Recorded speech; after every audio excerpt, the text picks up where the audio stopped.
ka naman daw kaysa. Ganyan din ang pinabaho sa akin ng mama ko. Siomai, soft drink at saka hotdog.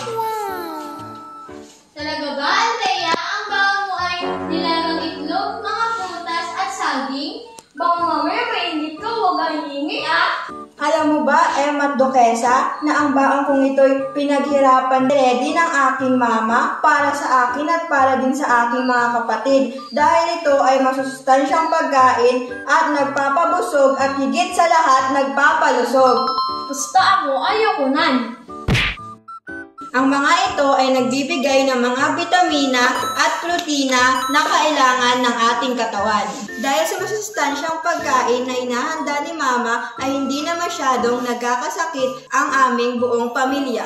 At higit sa lahat, maganda ang resulta namin sa pag-aaral. Kaya pala, araw-araw, ang baon mo ay prutas at sa tanghalian naman ay gulay.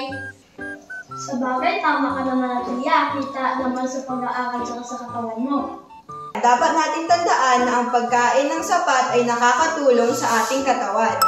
Pagdating sa bahay, sasabihin ko lahat kay Mama ang mga natutunan ko sa'yo. Ayaw ka na nito? Ako hindi, pwede ko na makahingi. Sige, kuha lang kayo. Mas pipili na namin kumain ng masusustansyang pagkain kagaya nito. Maraming salamat. Tandaan!